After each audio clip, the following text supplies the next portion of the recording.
Hello, good evening, and welcome to the Talkin Kop. It's Sunday night. Shawnee's off, Keith is off, but me and Emma never off, never off. Tonight's show we are going to talk. I want to talk about Arne Slot. I want to talk about. I know, in fairness, it was actually that sent me a message going, "Listen, there's loads going on," and I was like, "Right, well, tell me about it then." And she was telling me, "Look, what about the Everton stuff, the Chelsea stuff, the automated offside, Arne Slot?" And then I thought, yeah, that'll work. And anything else that comes in, questions, wherever it might be, we will. I see a couple of questions in there already, so I'll mark them and I'll ask them in a little bit. But Emma, Sunday night, how are you? I'm in that much of a rush, I forgot my cans. How bad was that? Not like you. That must be a real rush. Yeah, no, I'm grand. Yeah. Yeah, I haven't had a drink now myself either because I told you why. So I thought I might have to go out in the car and collect the little lad, but he's nowhere near ready to come home. So No.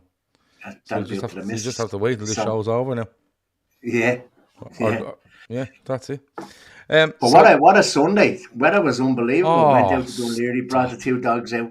I know. For the new dog's first little trip out to Dunleary, she got a little ice cream at the end of the pier as well. So Can I ask you? happy days. Can I ask you a question? Yeah. How many people today did you come across that said, it's too warm"? um, There's always people. well, the missus said it because the aircon in my car is broke. Oh, So we said Jesus. we said we'd have to go in. We'd have to go in her car. So she said the words. It's too warm It's too warm. for your car. I was down Too the warm. golf club today and there was a few people going, "It's too warm out there." And I was looking out going, it's just amazing to play golf in that. But no, too warm, too bleeding warm. Anyway, let's start. I'm going to go on to Arne Slot in a little bit because I've noticed people are like, what the fuck was that? A one-line kind of, our new head coach takes up his job officially today, and that was it. But we get into that in a little bit. But first thing I want to talk about is this automated offside, right? Yeah. I want to talk about it. I think it's a great idea. I've seen it in the Champions League. It's like fairly instantaneous. Bump, bump, bump. He's offside or he's onside. Now Arsene Wenger's on the drugs and he wants, like, if any part of your body is onside, you're onside. I'm completely and utterly against that, by the way. I'm setting me stall out nice and early on that one, right? But is this just without? And I'm trying my best not to get into fucking battering the PGMOL. But is this not just something where they go, "Oh, that's coming into the Premier League next season," and like everyone just rejoices and goes, "That's everything fixed"? Because I don't think the big decisions last season were offside ones. Like, okay, the biggest No. one of all was probably Yeah. Diaz, but that wasn't an error in the offside mechanics. It was an error in the communication between people. But I'm looking at it going, they're actually all right with offside. It's hard to get wrong.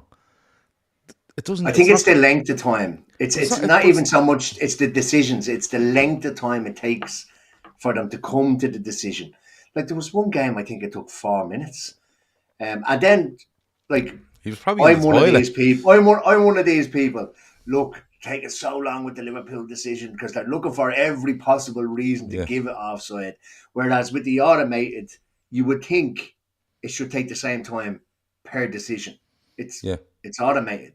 Like, do you know what I mean? There's no drawing the cross layers and back of frame. No, just back of frame there. Whatever the fucking pet names they have for each other are.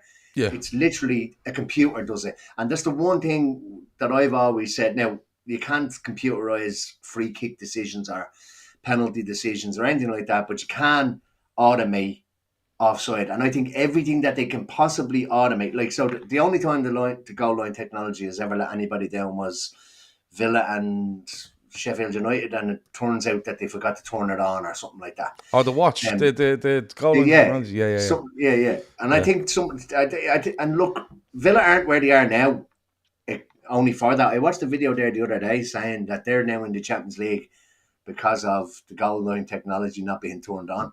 Because Yeah. I think they get relegated, don't they? Or they should have got relegated or something like that. Ah, maybe. Yeah. Anyway, automating it, I think, automate everything that they possibly can automate because it's one less decision that, like you said, you don't want to talk about the PGMOL, but it's one less decision for them wet brains to have to try and make, and the computer will do it for them. So I'm all for it. Why it hasn't come in sooner, I don't know, but it's the same. Again, PGMOL, they didn't want VAR in the first place. It's like sometimes I make a joke and I say, if you don't want to do something, don't be good at it.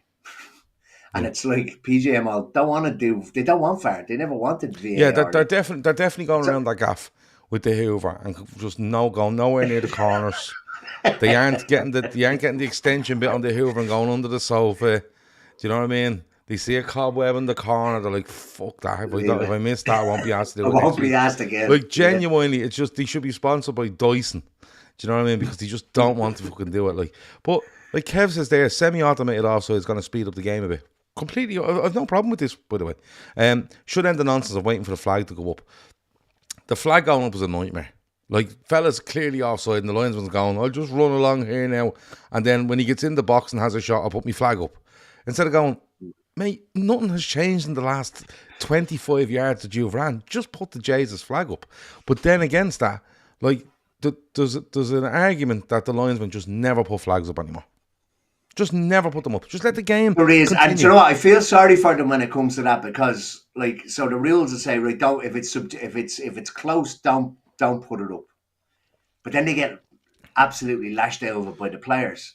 Then you've got if you had to put up the flag there, that fella wouldn't have got injured. Wasn't there a keeper got injured this year? I think it was and it turns out that it should never have got that far because it should have been offside. Yeah, that rings a bell. Like the obvious ones, I get that, but you can see Van Dijk on week in, week out moaning at the linesman. Yeah. When they don't put the flag up. Now that's the thing is, yeah, but the only ones that tell them not to put it up.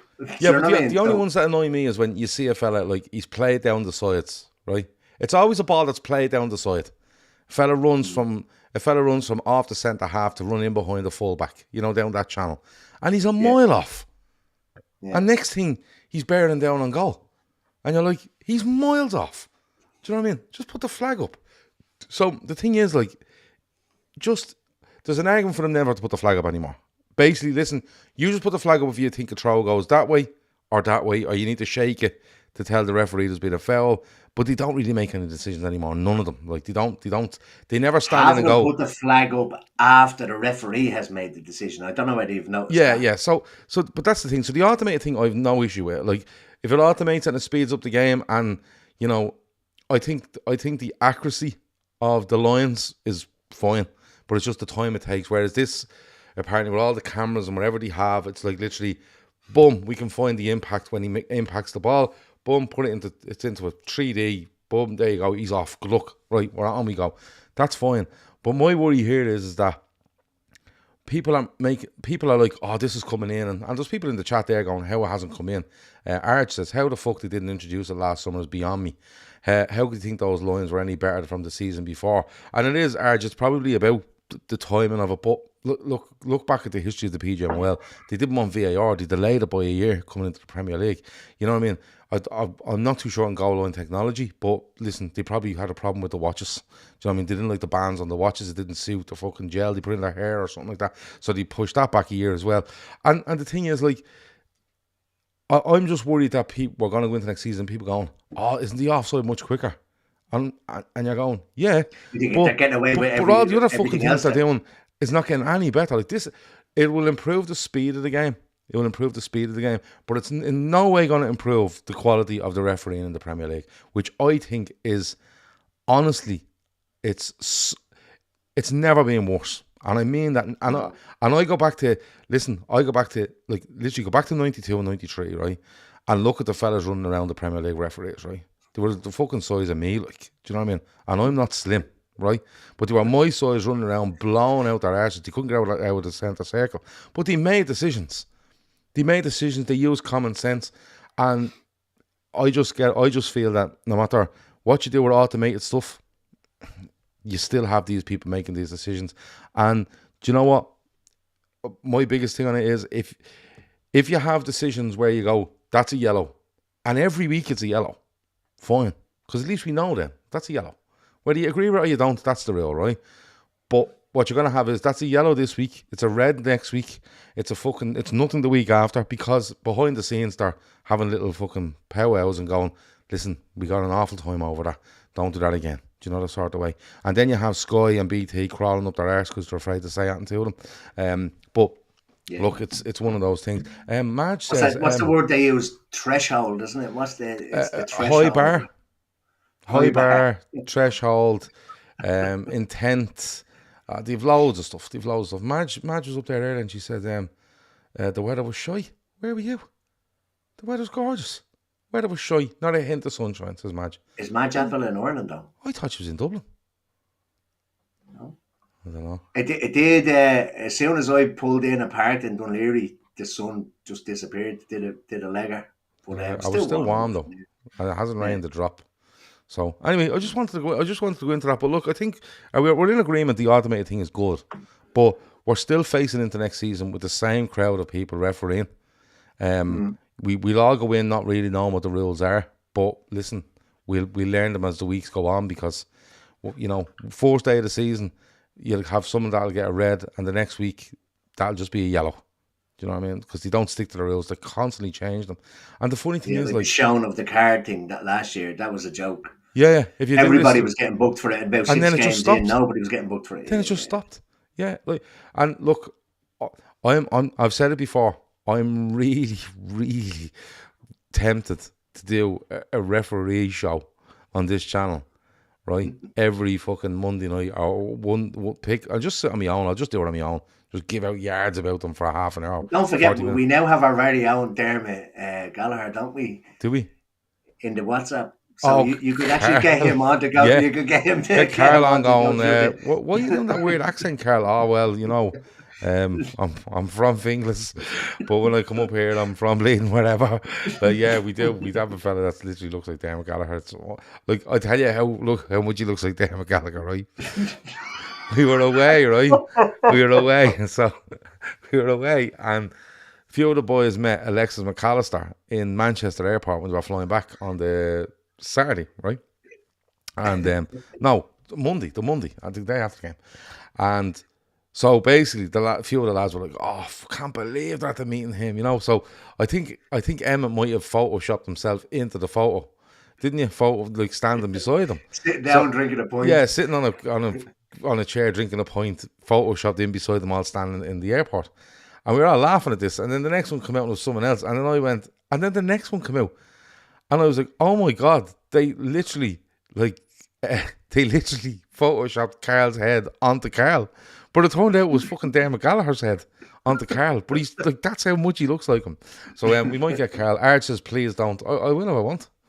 You know what I mean? I'd no one to listen. It's just, it'd be my own therapy. It wouldn't be any for any use. But tell you what to do. Say yes or no in the chat if you want me to do a referee watch same time every week, and we just lash the referees over. And we just document every single decision that A, they get wrong, or B, they just, change on a weekly basis. But give us a yes, give us a no. I'd say it'd be mostly no's in fairness. Right. Moving on. Everton. No, tell you what, leave Everton for a minute. Chelsea. I think the lads might have covered this on Friday night. They might have been talking about the transfer stuff and stuff like that. But your man's getting bleeding chewed up and spit out in 6 months here, isn't he? He's gone. I said it the other day in the chat. He's gone before Christmas. 100% he's gone before Christmas. I'd never even heard of him. I didn't know. I heard his when they mentioned his name. I had never heard of him. I didn't know he was Leicester manager. But you'd have to think that he's probably thinking like they're gonna get a points deduction as well, aren't they? From the Premier League, or is it the next time they're in the Championship? Who? Leicester. They're in line for it. They're in line for a points deduction that we're in the Premier League to start at the start of the season because basically what Everton got done for in their first deduction was to do with the season when Leicester were in the league, so Leicester were looked at as well, and Leicester over 3 years. Because I remember going back a couple of years ago, and you'll have to excuse me, I can't remember the lad's name that was on. I'm going to say his name was Jack. He was on with Kev a few times and Chris. He's a Leicester fan, really nice fella. I'm nearly sure his name was Jack, and he was a Leicester fan, and he was saying that they were absolutely up to their tonsils with regards to money because they had a huge squad on huge fucking money, and they couldn't. The season that they went down, they struggled to sign players because they couldn't. They couldn't move anyone out of the squad to bring people in. Do you get me? So they are looking like a point selection. Maresca is the man's name. Red Steve says, yeah, Gav, we'll make it a member show. It will be a member show. And Red Steve, like Red Steve is saying that because he's not a member, so that means that he doesn't have to listen to it, which is very clever. I like that. But listen, the member shows are the business. And that's where it comes from. So they are in line. They've been sanctioned by the Premier League. Now, I'm presuming that'll have to be done and dusted before the season starts. Do you get me? You have to know where to start off. Well, the whole idea here is that the reason these accounts go in and get sorted is they wanted all the Premier League teams sorted by the end of the season. Do you get me? And then on June the 30th, you have to hand in your accounts again. Yeah, for the previous year. So I think what they're trying to do is that from June the 30th till August the 17th, when the league kicks off, they're able to look at all these accounts and go, you, and you, you're out of fucking line. You'll all start on -6 points. Yeah. Yeah. And what's going to happen is you'll have all the fucking things during the season then. Like, this is going to be an ongoing thing where it's going to be just like, you're getting 6 points. Well, we're gonna go against that. We're going to appeal. We'll go and appeal. It's just basically English football is now going to be, you're wrong. You shouldn't have done that. 6 points. Appeal. Boom. Appeal. It's just going to be appeals all through the year. So what you're seeing with Everton and Forest and whatever else, it's just going to be an on-running thing. It's going to be like a big game of snakes and ladders. Yeah. They'd be better off just saying, listen, lads, we're not releasing the league table to the last day of the season when we know what's going on. Because that's how it's carrying on. Like, But I think this chap thinks all of his Christmases have come at once. Like, so it's a win-win situation really for him, isn't it? Yeah. So you go in, you do well, like you increase your profile. You go in and do badly, you increase your bank accounts because he'll be out the door. And now, I was going to say you would like to think that Chelsea have learned their lesson. I hope they definitely haven't learned their lesson, and it cost them about 10 million to get rid of him. But you'd imagine, and it's a 5-year deal as well. What are they playing at? Like, he hasn't exactly. I know Leicester won the league, but when did he take over? He wasn't there the whole season. No, he was there the whole season. But didn't they fall off a fucking cliff at one stage and look like they were going to throw it away? So what happened with Leicester was Rodgers went when they got relegated. I think he might have went before they got relegated. And this guy came in. He worked with Pep at City, I think. Right, he was a coach or something there, right? They brought him in. Now I don't even know if when they brought him in, people were like, "Oh, look at this fella come from City," you know. People are calling him Mini Pep and all. Everyone's fucking Mini Pep. Fuck's sake, you know what I mean? Ridiculous. But he goes in there. They're flying in the league because I remember looking, and I think they might have been 13 points clear on New Year's Day or 14, and then they end up getting overtaken. And the only thing that saves them really is the collapse of Leeds, because Leeds take like 6 points from the last 7 games or something like that. Something stupid. And Kevin Ball says there they nearly bottled it. They did. But the thing for me is like they bring in Mauricio Pochettino and they give him an 18-month deal or 2-year deal, right? I think it might be 18 months, which is a weird thing to give him, right? Maybe it was to get him to the end of next season, whatever. And they decide then, okay, no, they're not doing that. They're bringing this fella in on a 5-year deal. Like, this is a guy that's managed 1 season in the Championship. Now, people might be able to say, no, he's managed back here and he's managed back there. I never heard of him until he turned up at Leicester. I've never heard of him either. Right? Yeah. He's done a year with Leicester, who were heavy favourites to go back up because they kept the vast majority of their squad together. He does a year. He nearly fucking makes a bollocks of it and ends up in the playoffs. Right? And I still think he would have, if only for Leeds. I think if Leeds had put the pressure on him, it would have been ridiculous. And now he gets 5 years at Chelsea. Now they may not be paying him that much. But but my thing on this is that, do you put a fella in for 5 years and say he's just going to do what he's told? So we give him 5 years, but Pochettino might fucking, throw a fit. So we're not going to put up with him for 5 years. We'd only put up for him for 2. Like, they could have went out and got this fella last year. They could have went out and said, we're taking him from City and we're putting him into our job instead of Leicester getting him. So are they trying to be too clever? Are they trying to find a bit of a fella that'll go, oh my God, this is amazing to be at Chelsea on a 5-year deal after managing for a year? Like, it just doesn't. And maybe it's because of what Chelsea done last season, but it just But when doesn't you look feel. at what other managers were out there as well for them Yeah, to go and get, like. yeah. So I know they had Tuchel before, but it's not like Chelsea haven't got back the same manager again. Sorry, he got sacked They in did it with Serie B Mourinho. with Parma and then went back to City as a coach. Yeah. Mm. Okay. So yeah, shy. They've brought Mourinho back. They could have easily brought Tuchel back. De Zerbi had just gone out at Brighton, but where's he going? So did they say that somebody bought him out of his contract at Brighton? The rumor going, That's yet to be seen. Who it yeah, the was? rumor going around is that right. So the rumors is that De Zerbi announced that he was leaving Brighton, right, and then it was talks that a Premier League club had bought out his contract, which allowed him to leave. And everybody thought it was Chelsea. Yeah. But if a Premier League team had bought out De Zerbi, why haven't they announced them? The season's over. Mm-hmm. Do you know what I mean? Now, So must be bullshit. well, unless it's United, and United are thinking, oh, yeah, man, bleeding won the cup there. Do you know what I mean? Where, like Eric Ten Hag, I don't know, we're going on a bit of a tangent here, but fuck it. Eric Ten Hag is still in a job.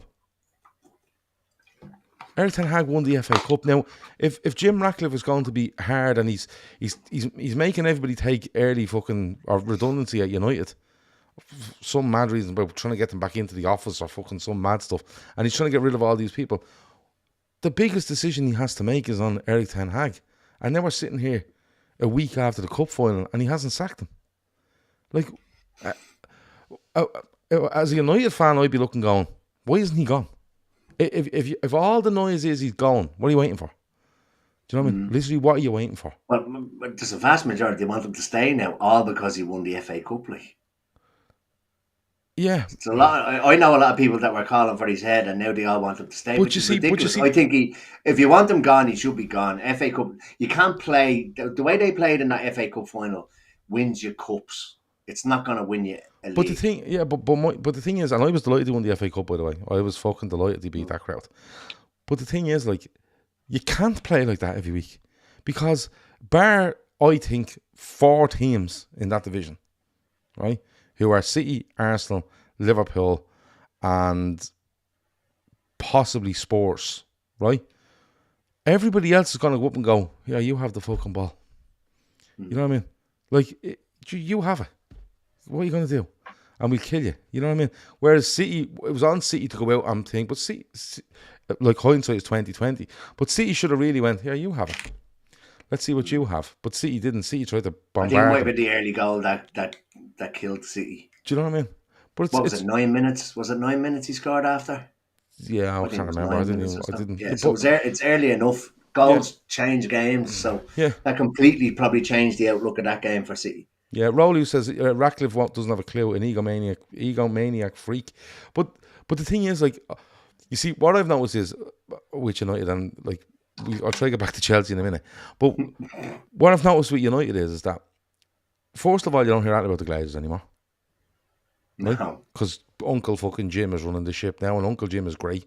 And, you know, he's going to do this, and he's going to do that, and he said he wants this, and he said he wants that, and he's fucking running people out of their jobs. And, you know, we're getting rid of this player, and we're getting rid of that player, and we're like, lads, they're out of fucking contract. You know what I mean? Relax. But the biggest decision he's to make, and literally, they've poured it into the media for 4 weeks here, United. They've poured it onto the media to say, Ratcliffe has made his decision. That man won't be the manager of Manchester United next season. And he won the cup. Fair play to him. It's an FA Cup win. It's a big cup. But when you watch United, where they finished in the league, how they play, there's no style of play of Manchester United. There's no style to what they do. He should be gone. Boom. And what's going to happen is, and Ant Dicko says it there, Southgate to United after the Euros, right? Literally what's going to happen is, it's the 2nd of June now. In about 10 days' time, that Euro starts, if I'm right. Yeah. And I'm telling you now, I think England's first game might be the 14th of June. If England go out and win their first game on the 14th, 16th of June, whatever it is, and Eric Ten Hag is still in the job, wait till you see what's going to happen. It's going to all be, look at Southgate to United, look what he's doing with England, and it's going to be another fucking circus, which Jim Ratcliffe should be trying to stop straight away. And he's not. Sunday night. These what you call it? talks that they apparently had with your man McKenna as well. Like where does that come from? And Sky, I know Sky sources tell us that McKenna has had talks with United, but they don't break a story like that if they haven't had some sort of a Well, tip off. the big one on that is that next of all, the Ipswich owners landing. I think he might be an American. I think he's an American guy. Literally lands in Ipswich within 2 days and goes, "Here, boom, sign that new contract." Now, McKenna should be getting a new contract with 3 months to go in the season, regardless, because Ipswich come up from League One. They didn't hover around the Championship for a while, going, "Oh, they might." There's 2 promotions in a row. Yeah, 2 promotions in a row. 90 plus point seasons, I think, as well. Yeah. So there has to be some truth in the way your man went, "Fuck this," and get here. This is what we're going to give you. Yeah, grand. And maybe McKenna used it. That's fine. He used any sort of speculation to get himself a better deal. And that's absolutely sound. Do you know what I mean? But here we are again. Like, if Jim Ratcliffe is the man that's going to be, I'm going to make all these decisions, and they're literally like leaking all over the place with information, right? First of all, he hasn't sacked Ten Hag. And by the looks of it, hasn't made any, like, if there's any truth of him being in talks with McKenna, right? And then you have the likes of, is it Southgate? Are they the ones that bought out the Zerbi?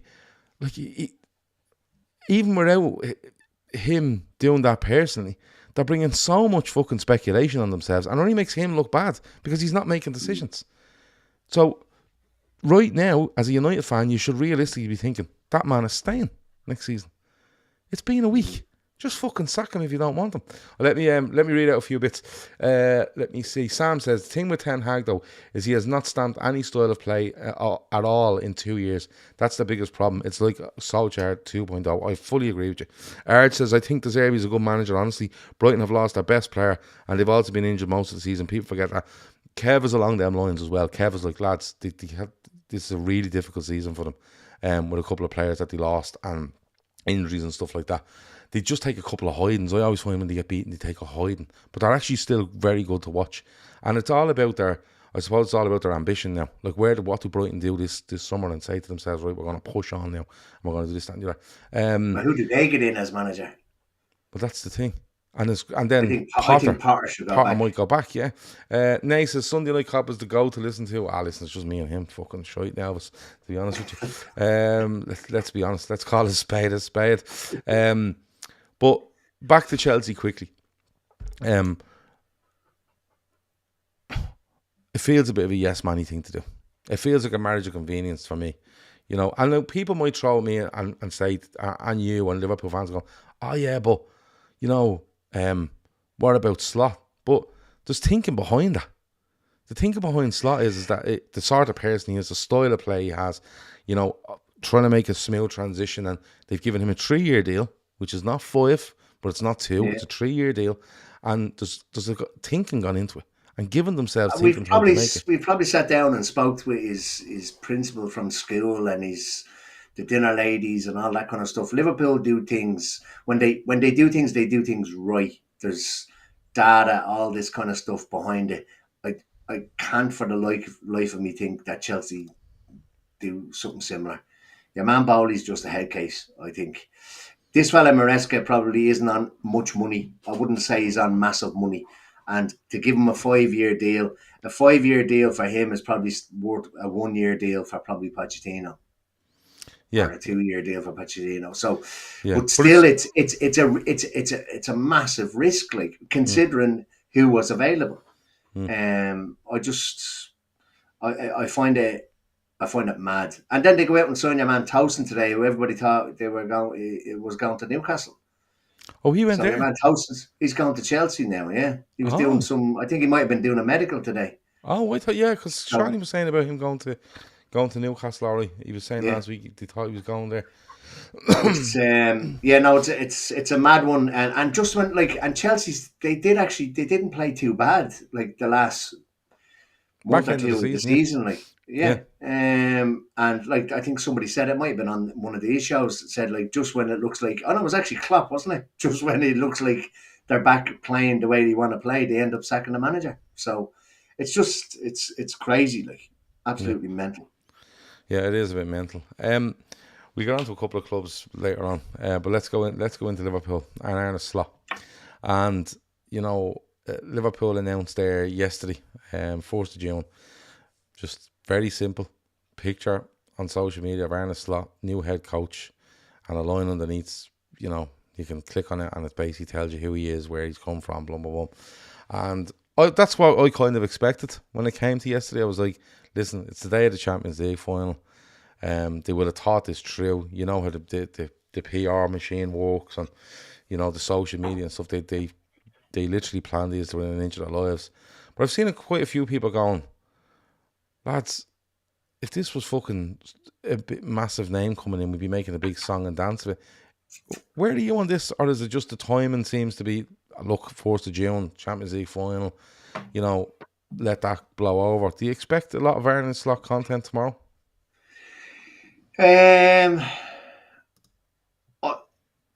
I think there may be some pre-recorded stuff, because wasn't he in Liverpool a week and a half ago, 2 weeks ago? So there could be some pre-recorded stuff. Spotted in Liverpool the day after the last game of the season. When I think I said it in the WhatsApp, I said, do we expect a press conference today, which was Saturday? And Kev rightly then said, no, Champions League is on, it'll get swallowed up, which is right as well. It's a bit of a weird one, because he's coming in while there's loads of players off with international teams. Yeah.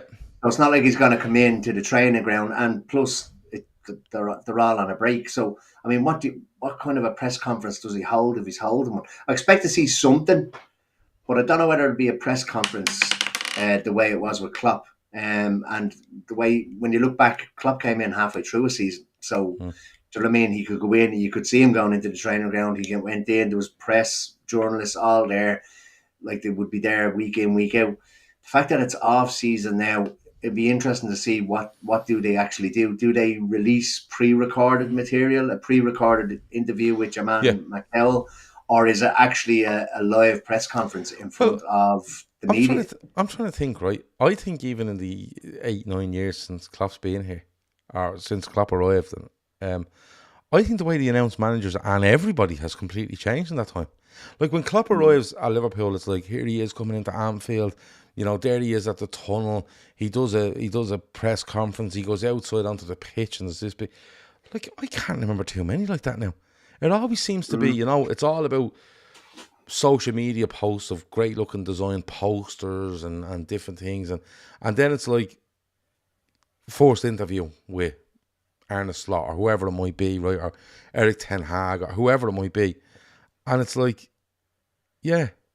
There's no way they're doing this stuff live anymore. Like, am I? Is that? No. Am I wrong there? Or is it? To me, there's very little live content done around players or managers signing anything anymore. The only really live content you see now is their press conferences during the week. Do you know what I mean? Yeah. And look, I'd have loved I'd have loved. Don't get me wrong. I'd have loved the big live fucking thing, and we all watch it now, but. There's no doubt they're going to be doing one with Mel, or not Mel, but Diaxe in the background. Kirby in the background. 2 people on a seat on the 2 chairs with the table in between them, and the setting that they usually do. At the or maybe in one of the boxes on Anfield. Or now that you mention it, so Klopp's announcement that he was leaving, that looked like it was pre-recorded as well at the training ground. Yeah. Like normally, do you remember Kenny? Well, we remember Kenny Dalglish's. Yeah. Just as heartbreaking. He was wheeled out live in front of the press. Yeah. And he did it there and then, and yeah. Whereas this one it's all, I don't want to say staged, but it's managed. Let's just say.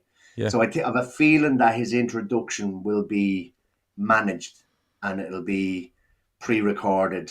And then released off. Like, I mean, he has to have a break as well. Of course. He's not fluting around. I know he was the other day, fluting around having a few points, but he's not now. Like, where was he having a few points?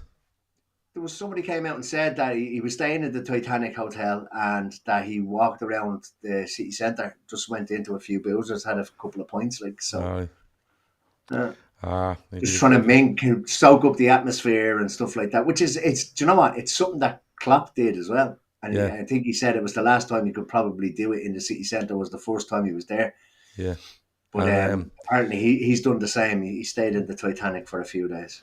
yeah, and you know what? Like you said, the Klopp thing is pre-recorded and was pre-recorded, and this one I expect to be pre-recorded. And like you said, he finishes like his last game of Feyenoord manager. It's the exact same day as Klopp's last day at Liverpool, and it's still only what is it 2 weeks ago. 2 weeks ago, yeah. Do you know what I mean? So he's entitled to a break as well. He takes over from the 1st of June.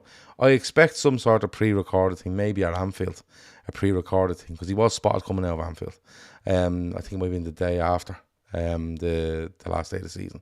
And that's all right. But like, he's not going up to the exit tomorrow and going, right, give me the tracksuit. Who's here? No, there are none of them here. Like, they're on holiday. Do you know what I mean? Like, they finished up on the 19th of May. You won't see them till mid-June. Last week in June. Yeah. They're all due back in the last week in June. So he may be there a couple of days beforehand to get himself. But yeah, pre-recorded stuff. And I would imagine he's got meetings set up with the likes of Hughes. And, he'd have to do a Zoom or something. But that can all be done remotely. Like, yeah. The only thing is, like, if he's walking through the city centre, like a couple of years back, he could have went into the Beehive just off Church Street there, but that's changed to the Futurist, which is an absolute abomination. The Beehive was amazing, cash only boozer. Like literally the fucking menu written up on marker on a whiteboard. You'd never eaten it, but it was a bleeding great boozer. Not so much anymore. Scott says, Gav and Emmet, like, this is one of the first messages that come in tonight, but I kept it. Gav and Emmet, hope you have a great bank holiday weekend. We're trying our best. What do you think Arne Slot's first major thing he has to do as Liverpool head coach? What's his first major thing he has to do? I think you said it the other night on one of the shows, and it wasn't the bit where he should lay a marker down for the journalist. It was the he needs to show that he understands. I think the one big thing for Klopp is that he showed, and kind of you got that feeling that he understood Liverpool. He understood the fans. He understood the city. He understood the size of the club. That kind of stuff. So he kind of nearly needs to put fans' minds at ease with how he approaches it. I've listened to some of his interviews. I think you said it, or Kev said it, the way that he answered. I think it was your man Cottrell, was it, off Sky, when he said, "I have a lovely tan when you in Liverpool." Yeah, and do you know what I mean? The way he handled that. So I think he speaks very well, but it's just. I think it's that first interview. And like we said, it's probably not going to be live. It's probably going to be managed. So it probably, there was a couple of takes, but the club know what he needs to do, or how he needs to come across to endear himself to the fans nearly straight away. Like we all knew, if Alonso comes in straight away, he immediately gets time, and everybody knows him. It's like getting back with your ex, really, isn't it? When you know the moves. You know the moves. I'm back, and I remember all the moves. But with him, because he's essentially an unknown, like there's going to be a kind of a feeling out process, isn't there? Like there's going to be some foreplay, let's say, with the fans. So I think that's what he needs to get right from the start. Yeah. Johnny B. Red says, correct, God, the Beehive was great. Juicy. Did I say Juicy? Jukesy, just spelled in a mad way. Says, long live the Beehive. What a boozer. Fucking great pub it was. Loved it. But then turned up in Liverpool one day and I was like, what is that? And this place just looks so far removed from the Beehive, it's untrue. But anyway, that's enough of the Beehive. Rest in peace, the Beehive. Let me see. For me, looking forward to Slot's pre-season. His style, formation, his communication with our players, press conference, and all that important. Mr. Sinclair. No, I think it won't be a press conference. I will look forward to his first press conference in front of the media, though. I will, because I know 100%. I'm telling you now what's going to happen. One of these little fucking saps are going to walk in there thinking, I couldn't lay a glove on Klopp for 8.5, 9 years here, and I'm going to bleed and lay. I've been holding this dig up for ages. I'm going straight in to try and make a name myself, and I want them to just react and absolutely hammer the person over it. But the same with you. I'm with you. You know, fans on board and stuff like that. And listen, he'll take his time to settle in and get himself sorted house-wise and all. He's probably taking down that big picture of Brendan, because Brendan probably had a cup after Jurgen let moved out. So he's getting that off the wall and putting it back in the shed. And get himself sorted. And look, there'll be meetings, of course there will. Like Ashley says, tie down Trent, you know, the sort of way. Get the senior players behind us, says Brian. Yeah, look, I always remember when Rafa Benitez comes in, and one of the first things he does is he baits over to Portugal, do you remember? And he's talking to Gerrard and Owen at the time about staying. And there's a couple of them he goes over to see in England's, it was the Euros in 2004. And it was all talk. Rafa went to meet them and talk to them, and, you know, this is me plan and stuff. And, you know, they win the European Cup the next year, but Owen legs it. Probably told Rafa he was definitely signing and then legged it. But, you know, there'll be things like that, but the whole Trent and Van Dijk and stuff, that'll be above, you know, Arne Slot. That'll be done by the hierarchy with regards to getting them in place and stuff like that. Because if a player doesn't like the idea of playing for Arne Slot, he'll just know straight away and go, no, look, I just love Klopp too much, I don't want to do it.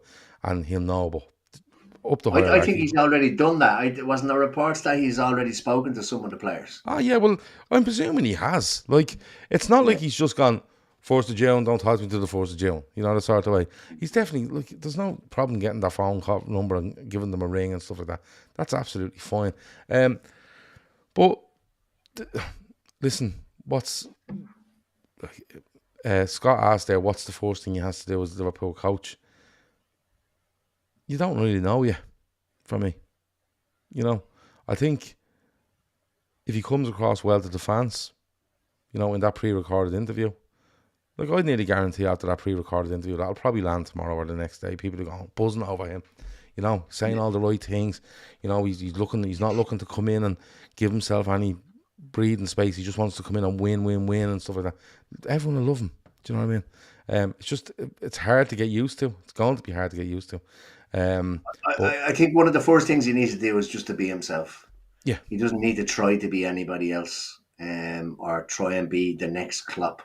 Which I don't think, like I said, from listening to some of his interviews, I don't think he doesn't seem to be a Mourinho type. Do you know what I mean? The special one or whatever he is just seems to be like a normal bloke, and that's just the way he needs to go about his job. I think, not try to be anybody else. Yeah, Red Steve says, underneath that picture of Brendan is another picture of Brendan. It's Brendan all the way down.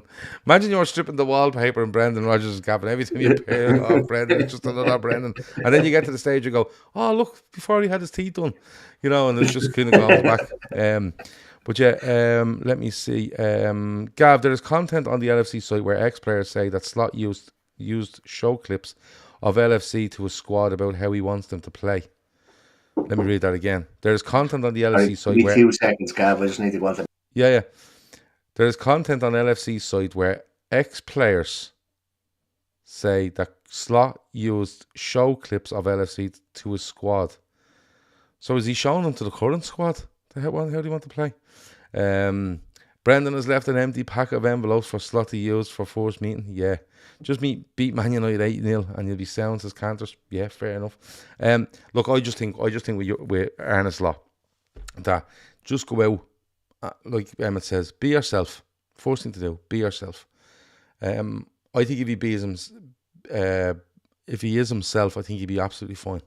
And Ashley says the media are going to be all over him, same as Arne's last year. Yeah, they are. They are going to be all over him, because you have to remember, like, before Postecoglou comes in at Spurs, it's Jose Mourinho and it's Conte, and none of them take any shite. Like, they just don't take that shite. So Ange coming in, they were thinking, oh, we got on top of Ange, but they loved him for a couple of months and then just went after him. But he kind of done that to himself. He done that to himself as well. But anyway, look, the content, I think, is going to roll off this week, and it's by this time next week we'll be going, Jesus Christ, I'm sick looking at that bleeding Slotfeld. He's everywhere. Do you know what I mean? But it was, you know, though, I think it might have been Gavin actually, in not me, another Gavin Walsh in the Telegram earlier going, it was, he felt a little bit let down by the fact it was just a picture with new head coach on it, his Arne Slot's picture, and, you know, here's a link to announce it. He felt it was a bit underwhelming, but it was just the day that landed on it, you know. Klopp's only done that thing on Wednesday night, was it? Where he's been at the M&S Tuesday, yeah. Yeah, so he's only done that. So Liverpool, but they literally fucking plan these winning into their lives. So I wouldn't worry about it. I'd expect some stuff to start coming out tomorrow. But with regards to Arne Slot being seen at the AXA or being that, I still think it might be another couple of weeks before you see that. Any of the stuff you will see will be pre-recorded. Slot, sorry, Ashley says Slot used clips of LFC games for his team at Feyenoord to show fullback tactics, I believe. Oh, okay. So he was, ex-player saying he used Liverpool as an example to show his team. Right, I'm with you now. Kev O'Sullivan, I'm not going to talk about Postecoglou while Kev's in the room, because Kev has hates him, and apparently hates all Australians as well. So, because Kev hates Arne Postecoglou, apparently he hates all of Australia, which is phenomenal. But then, if that's the case, I must hate every fucking country on the planet. I think it was his attempt at doing the Australian accent. Oh, was that as well? Was that the tipping point? Yeah. Yeah. Anyway, leave Australia alone. We're talking about a Cork man that has a half Bristol accent. Yeah, but because he does an Australian accent, trying to sound like bleeding Al Stewart. Yeah.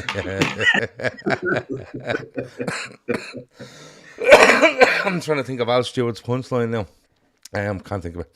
Anyway, you flying galah. That's the one. That's one. You sound great, Emmet. You sound great. But anyway, yes, Kev, leave Australia alone. What did they ever do on you? So there, to the person that gave out about Kev, look, we warned him. What have we done? Nothing. You know what I mean? Like, how can Kev hate all of Australia if he just doesn't like Ange Postecoglou? You know what I mean? Like, it's like me going, I hate Didi Hamann, but I don't hate all of Germany. Do you know what I mean? But yeah, just leave them alone, Kev. No need. Anyway, moving on. So watch out for your slot content throughout the season. We're going to finish up in a couple of minutes, but I want to finish on Everton, because this week, yesterday, I think it might have been, and my days are all over the place, so it could have been yesterday. Basically, the 777 deal is dead in the water, and from what I understand, Mashiri's going to be up the wall over this because he's trying to get this sale through, because hanging over his head is another debt at Everton, where if he doesn't pay it, 50% of his shares and 50% of his shares in the club and 50% ownership of the stadium go to this creditor. Is it a creditor? Debtor? A debtor. I have no idea. Yeah, I might always get them the wrong way around. If you owe somebody something, are they your creditor or your debtor? Anyway, he owes them a load of money. Right, and they owe the money to. Yeah, the fella he owes money to, right, basically gets 50% of the club and 50% of the stadium if they don't pay him back. Now, Mashiri has been using the 777 money to keep the club running and try service some of these debts. With 777 not getting in now, 777 are going to shit themselves, right? Because this club is losing money hand over fist, and forget. All the stadiums on the way, will you give it over? Like, they're fucking all over the place, right? I think the numbers of debt to two companies tops 350 million quid. Right? That's 777, and I think the other one's called MSP. I think it's called MSP. It's a creditor. Yeah, one of their creditors. Thanks, Tarek. Tarek's obviously deadly at business studies and scale. Listened all the time. He knows his stuff. He even shouted it, so you'd see it. Tarek, just here's a question for you, Tarek. Tell everybody what a debenture is. There you go. Try that one. Oh, I remember Tough one. It's like asking about an oxbow lake. And which one goes up, stalagmite or stalactite? Which one? Tights go down. Tights always go down. See, Emmet's in one of those humours, isn't he? That's how you remember that. Getting back with the X and knowing all the moves there. And I was like, yeah, tights down all the time. Passion killers. Let me see. Paul Gallagher says, all right, lads, I'm late. Not that I'm that important or anyone gives a shit. Yeah, but you missed out. Kev hates Australia. So there you go. So, Everton. I'm not really up to scratch on this. So I've gone through this a few times. I've gone through this a few times. That are Everton fans. Yeah. So basically, right. They're so they owe so much money out, so fucking much money out, right? They've tried to cut their wage bill and stuff like that. And there's people going, no, they don't need to sell anyone in the summer. Nonsense. Like, it's nonsense, right? And they're going, like, I was talking to Dave Downey the other day, and he was like, we badly need an auction to start here on Jared Brantwaite, isn't it? Is that his name? What's his first name? Brant, I have no idea. Is it, I'll tell you now. I can't remember his first name. Brantwaite. They badly need an auction to go here, or he could go out for less than what he Jared, needed. yeah. Jared, yeah. I don't actually think I don't think that's true. I think Everton could actually get away with just selling him and going, listen, there's the price. If anyone wants to pay it, they fucking pay it. Then they only lose one player, but for a huge chunk, rather than trying to sell 3 or 4 and keeping him. Do you know the sort of way the numbers talking 90 million? Yeah, but I don't think that's ludicrous. No, but like with everybody knowing that they need the money. But Everton might not just offer it up and might think. I know, but Everton should just take 60. Everton should just come with the approach and go, listen, we have a squad, we can't really add to it. We want to lose a minimal amount of people, so we're literally going to sell this one, and that's the price. And focus. And if you want the player, you want the player. But anyway, they owe so much money out. So the 777 thing, 777 have given them loans to the tune of 200 million. And what I believe from reading Philippe Auclair is that basically 777 have got a loan of this money, a 5% interest rate, and have loaned it to Everton at a 12% interest rate. Hence, that's where they make their money, right? Which is madness, 12%. But that's there. The other crowd, I think it's MSP, and someone will tell me, but that's what's in my head. They're owed about 160 million. But part of the deal, I think, from what reading was, if they don't get their payments, or if they don't get their money, they're able to come into Mashiri and go, we get 50% of your shares, and we get 50% of the stadium. Hence why Mashiri is trying to sell this off as quick as he fucking can, because the debt won't be his. He'll have no shares, he'll have no ties to the stadium, he won't care what's happened. He gets X amount back, he rides off into the sunset. 777 are sitting there going, we own the club, but this crowd over here, you know what I mean? And that deal is probably dead once Mashiri sells. So that's why he's trying to get in and out of it. They are in a world of trouble. Like a world of trouble. And people going, will they get the stadium? And, you know, boom, boom, boom. No. There's just too much money going out the door. Somebody said the stadium is already paid for. I don't think that can be right. Like. The stadium is paid for. The stadium is paid for. Pay for, like, but sure, they could just start. Remember the rumours when we were worried about the stand and it was to use substandard screws and all that kind of stuff. You get the money up front, you just throw the thing up. Look at the houses in Ireland that were thrown up during the boom. Yeah, but I think part of the problem, and that's what part of Everton's FFP was that we lost so much money because we paid for the stadium. The stadium will happen regardless. There's nobody stopping that stadium and saying, oh, no, you can't pay for it, because apparently the rule is if they don't actually finish it, they have to tear it down and put the ground back exactly how it looked, right? Which is madness, right? They're way too far into it. It's gonna go ahead. But with regards to money, Everton are appalling off the pitch with regards to promoting themselves. And Dave Downey will tell you that, and other Everton fans, they're no good at it. They're no good at promoting them. Their sponsorship deals are appalling. Just no good at it. They don't have the biggest ground in the world. But they're paying out a lot of money. The Usmanov stuff has killed them. Mashiri's lost all interest, so he's not piling money in anymore. So they're basically at least 350 million quid in the red with 2 companies. Yeah. And what do they have? They have a ground now that they can sell because they're moving, but nobody wants it. Nobody wants the area. Well, the talk is now that's like, we're talking about maybe it'll just get used for community projects or something like that, because nobody wants to build up there. Nobody wants to, and any small business around the area is going to die with it, because they're usually depend on match day revenue. A bit like, the shops you see going down the Breck Road and stuff like that at Anfield. So it's... And how much as a club do you think Everton is worth? Well, it can't be much more than... Well, it depends. With the stadium there. Well, my argument here is that why would you go in and pay 500 million for Everton, right? So you go in and pay 500 million with the condition that all debts get paid off. So if you say to Michelle, I give you 500, but you have to pay off all the debt and you walk away with 100 million, right? Why would you do that? Because the squad you have to try to put together and the money that's making, is nowhere near enough. Why would you do that? Like any sane businessman sits there and goes, just let that go.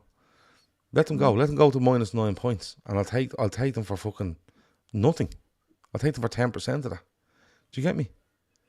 So is administration a big risk now? Administration will be 9 points deduction, but it would basically take their debts from, like, if I'm a businessman, I'm looking going 350 million in debt at least, right? With a wage bill that's taking up huge amounts of our income. Why do you keep dropping that thing on the ground? Why do you keep dropping something? You're a very awful fidget, aren't you? Yeah, I am, yeah. Yeah. My legs are going 100 mile a minute here underneath the table. But if I'm a businessman and I go to myself, I buy that unless the debt is paid off. But you could give me surely 500 million and walk in and that fucking club is sitting on 350. It's going to cost you the same amount again to clear it. Yeah. Now you have a great stadium, which is worth, I would say, probably £500 million, right? If not more. But having said that, you have to fill it. You know what I mean? Then you have to get people into it. And even if you look at Anfield at 61,000, it only holds concerts fucking 3 times a year. Outside of Liverpool games. It's only started doing that in the last few years. So it's like, to be honest with you, it's who buys it? Who buys it with the state it's in? Get Bellew out of retirement and get him to have a few boxing matches. The only other option there is if they let the Saudis in to do something, or they let some consortium from America to come in and do something. But the thing is, like, Americans are going to come in and go, hold on, we're paying out all this fucking money for this when we pay off all the debt. Do you know what I mean? And then they'll want to get that money back. It's all business. It's all business. Unless you have unlimited funds where you just go, I'll go in and they have a new stadium, I'm going to do this, that, and do that. But then again, that will test the principles of Everton fans who haven't stopped moaning about how much money the likes of Man City spend and Newcastle spend and even Liverpool. Although Liverpool spend, you know. I always thought Everton were a model to be snapped up, similar to City, by the Saudis. Yeah, but you see, the thing is, but the thing is, like, City, United were so successful, and then City was like, oh yeah, we go in here and we get this. I don't know what you do with Everton that makes you more bigger than Liverpool. Just don't. Do you know what I mean? Well, come here, don't get me wrong. City aren't bigger than United. No. And it'll be a long, long time before they'll never be as big as United. They're more successful. But that's argument. That's I could argue that as well. But they're never as big as. No matter what City do, they'll never be Manchester United.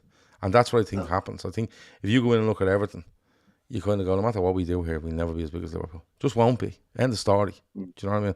And then you have to look at the whole attitude of Everton fans, born not manufactured. What happens if they come in and get all this money from, say, let's just say America, right?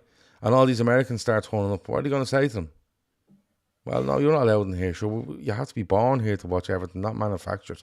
You know what I mean? And like, they've dug themselves such a bleeding hole in all different areas. They're still living in 80s mentality. I think that's what's happened. And for people that don't know, and I don't know, it's probably like Everton, like, were massive back in the 80s. Like, I'm not going to say they were bigger than Liverpool, but they were a brilliant team. They were winning league, like probably their 85 team was 85 and 87. They're probably their best ever teams. Yeah. But and we did for a long period of time in terms of stood still while United kind of grew and commercially grew and all that kind of stuff. And the team stood still. Liverpool have now eventually caught back up to Manchester United, and in the last couple of years overtook them. But Everton still seem to be stuck there. I think Everton's issue, and I don't overly hate Everton, but I think their biggest issue is that they were too busy looking at what we were doing and not looking after themselves. And that's fans, club, everything. And that's what I view Everton as. Yeah, but they're too concerned about what goes on elsewhere than what goes on in their own house. But I think they're so. I find, like, I've said this to Dave Downey. Like, I've said it to him. I said, I always find there's a huge confusion in what Everton fans want. Like genuinely, when this was all going on with the points deduction, I literally seen Everton fans going, "This is corruption. They don't want us to be the new Man City." And I was like, how in your right mind do you think if you don't get this point deduction, you're going to be the new Man City? Like, do you genuinely believe, right? So, do you genuinely believe that Mashiri was the billionaire to bring you to the top? He spent a fucking fortune, and you're shy, right? And in the next breath, they were saying, what about Man City? Sure, they're breaking all the fucking rules and they're not getting any point deductions. I'm like, literally 5 minutes ago, you're complaining because you can't be this. And now you're complaining because they are what they are. Like, where are we meant to go with this? Do you know what I mean? And it's just so much. And part of me at times feels sorry for them because it feels like they're just in a dark room and people are hitting them with sticks and they don't know where to be fucking turning to try to defend themselves. That's what it feels like a bit at times. Like, you know, it's... I think they're in real trouble. Oisin says the inevitable relegation can only be delayed for so long, like Sunderland. But when they went down, it was rough. Could all be the same. Literally, they're pinning all their hopes on this stadium. They're pinning all. I don't know why. I really don't know why. Unless they go in there and someone comes in and goes, "I'll give you 500 million for the naming rights to clear your debt" or something like that. Because at the end of the day, Everton are making X amount, and they're spending more than they're fucking earning. It's as simple as that. Like there's no other way around it. And the only way you can rectify that is to A, cut the wage bill by a huge amount, right? Okay? Or sell some players. But so that's like but if you take say you didn't sell Brantway, but you sold, say, Pickford, Calvert-Lewin and Onana and had to replace them with young players, they're getting relegated. Simple as that. There's no way around it. They're getting relegated, but they're giving Ashley Young a contract extension. They've offered him and but they have to. They have to offer him and Coleman 1 year extensions because they know they can't bring anybody else in. They know that. What'll happen here is they'll probably sell 100 million worth of players. They give Deutsch 30 and they put 70 off the bill. That's what they'll do. You know what I mean? It's absolutely mad. Let me see. Brian O'Sullivan says, the biggest tragedy in the last week is the two Johnnies gone off 2FM and then stupid 2FM replacing them with Lottie Ryan. Who the fuck are the two Johnnies? You know who the two Johnnies are. You don't like them. They're the two lads from Tipperary. Yeah, I don't like them. Yeah. No, I'm not doing it. No, I'm not doing it. No, thanks. I don't listen to 2FM, so it doesn't bother me. Let me see. Maresca deal, 5 years plus one, 6 staff income and 10 million compo paid to Leicester. That's where Maresca is on that. But we better go. I thought we'd get about 40 minutes out of this, but we had a lovely chat for over an hour now. Anything else before we go? No, all good. I just hope something pops up tomorrow. Even like a 30-second video of him introducing himself to us. Not necessarily a long kind of interview or whatever. Just something. Like, just when Klopp came on and said, "I will stay for another 2 years." Do you remember when Klopp said that? Yeah. But you love the content, don't you? Like you are just love it. Yeah. You know? Well, I do a lot of work with spreadsheets and stuff like that, so I can. Yeah, but even the other night when that Klopp thing was on, like I had visions of you, like texting fellas going, "Do you know anybody at that? Give them my number, WhatsApp video me, come watch it." All this sort of stuff. Let me. But anybody that hasn't seen it, that girl Chloe Bloxham put up a 52 minutes long video. It's mainly the best parts on it on YouTube. So I think somebody put it into the Telegram group there yesterday. Yeah, I watched that. It was very good. Emil Heskey asks, "How are you, Emil? Do you think it would have helped Everton to go down and get the parachute money?" No, because when you go down, you lose so much TV rights that it dwarfs the parachute payments, which have actually been reduced now. I think it might have been 2 years at a certain amount. I think it might be only 1 year now you get it. No, if Everton go down, like literally, all that TV money disappears, and that parachute payment is a drop. They'll go down again, I think.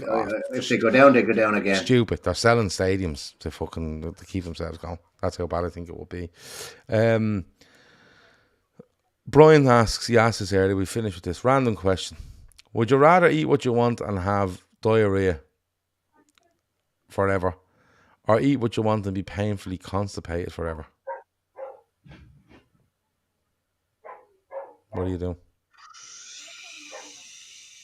You'd have to be constipated.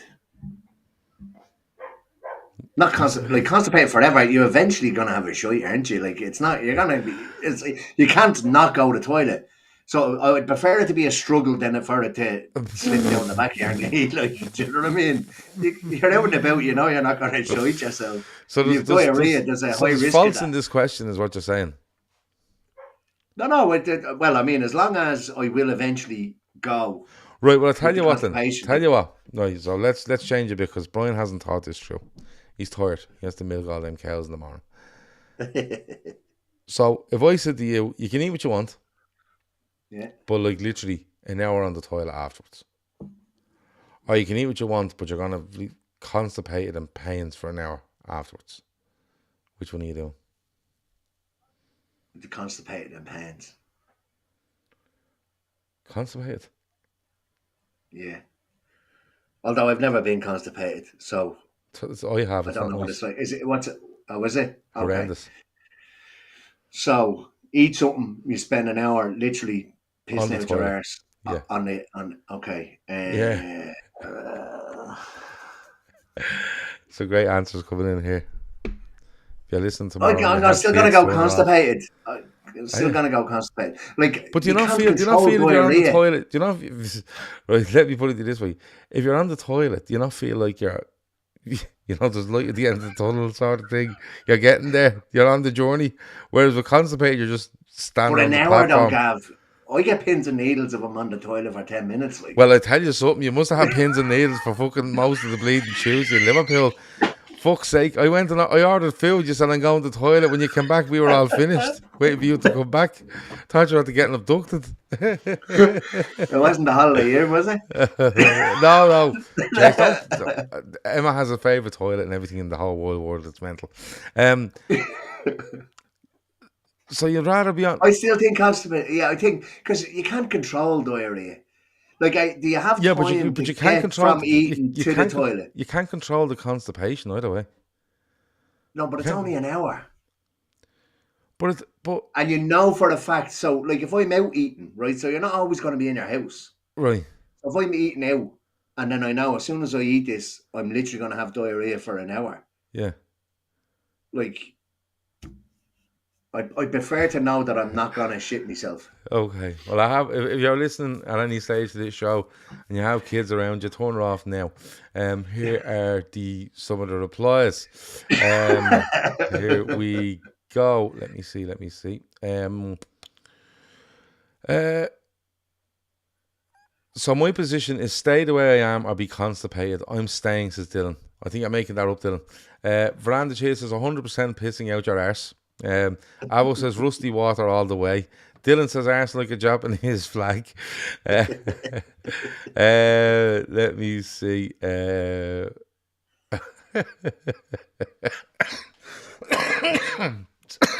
Some are very funny. Ashley comes in and says, you all need to get some more fibre. So, I don't know, chewing a Weetabix while you're sitting on the toilet or something. Let me see. Look how serious everyone's taking it, says Brian. Yeah, well, see, that's the thing. When you get a question like that, do you know what I mean? It's a good discussion over it. Painfully constipated means that you'll eventually shit, but will feel bloated and uncomfortable forever. I'm taking the onto the toilet for the hour. Yeah, but like, you have to make it to the toilet. I'm not saying you're sitting there eating your food and you just shit yourself. Do you know what I mean? I'm allowing you to get to the toilet. Right, but so you have to finish eating. You finish and immediately go to the toilet. You finish eating and then you have like 1 minute where before. Do you not like having a smoke after you've had something to eat? Oh yeah, halfway through. So you're not gonna have time for that unless you're having a smoke on the jacks. Oh yeah, I'd be a smoking room. The smoking room. Well, it'd be more smoking room than toilet, to be honest with you. Yeah, if I have time to get to the toilet, if I know that right, I'm gonna finish this now, and in 5 minutes I have to make my way to the toilet. I'd probably go through the diarrhea rather than the constipation. Yeah. But I just thought it was going to be immediate, and you couldn't control when it starts. Yeah. Ashley says, I was eating a salad 5 minutes ago. Not anymore. Straight into the bin. Nah. Sorry about that, Ashley. Really sorry. Salad, though. On a bank It was holiday. Brian's fault. On a He bank asked the holiday. question. We're only answering it. Brian does say, I love how much debate this has caused. There you go. Like, genuinely, I could talk about any of these things for an hour. Easy. Did Brian answer his own question? No, Brian doesn't give a bollocks. Brian's probably in bed now. And we just asked the question and fucked off the bed. That's how he rolls. Gav smokes in bed. Brandon Jesus, Gav smokes in bed, for fuck's sake. Only when I'm lying beside you. So there you go, Brandon Jesus. I had a bit of a bad experience with that when I smoked down in Cork. Did you? I fell asleep with a cigarette. Yeah, I fell asleep with a cigarette in my hand, like, and set half the mattress on fire, like. So I was like, yeah, no, I'm never doing that again. Way to bring down the bleeding town. We're having a lovely time there. Until bleeding I was fireman glad, Sam like. came along. No, I don't smoke in the house. Never have. Never have smoked in my house. Lived in this house 20 years, never smoked me. So there you go. Let me see. Brian answers his own question. Oh no, that's a different Brian, is it? I did take the ring sting and throw baby powder on you. That's what Brian says. So he's taken the toilet and baby powder with him. Philosophical is stretching it, so to speak. These debates just indicate which fellas to stay the hell away from. Yeah, that's true as well. But like, it's all right. Well, that's the thing. Madge Apple obviously feels there's a correct answer. Do you know what I mean? Because she's figuring out which guys to stay away from. So, yeah. Is that the constipated ones or the diarrhea ones? I'm not too sure. We have to. And is it like literally an hour? Bang! It stops straight after an hour. Yeah. Okay. You're still taking the constipated, aren't you? No, I'll take the diarrhea because you said constipated forever. No, I had to change it. I had to change it. You can't be constipated forever. That doesn't make sense. Okay. Do you know what I mean? And I'm trying to think of how you sort out constipation. I think I have a feeling there's an old wives' tale. Like, no, I'd say there's an old wives' tale, like boil a kettle of water and fuck it down the toilet and sit over it or something. Or, do you know what I mean? Fucking ladder your stomach and Vicks Vapor rub, something like them lines. And you sort yourself out. Milk of magnesia, do you remember that? Just take 2 Complan. You know them Complan things? Take 2 of them. That'll be, you can run straight through you. Absolutely. And so, sure. Yeah, exactly. Right, we better go because like we've spent 12 minutes talking about that. That's stupid. Anyway, we're gonna go. I did ask Emma had he anything else before he goes. He said no. That'll do me. We're trying to find out if Madge Apple thinks there's a correct answer to this, because I think she does think there's a correct answer to this the way she's answered that a second ago. Johnny Doyle asks, anyone ever shit themselves as an adult? No. Yeah. Yeah, of course he has. Jesus Christ. Oh, not God. Not like full on, just a little kind of like,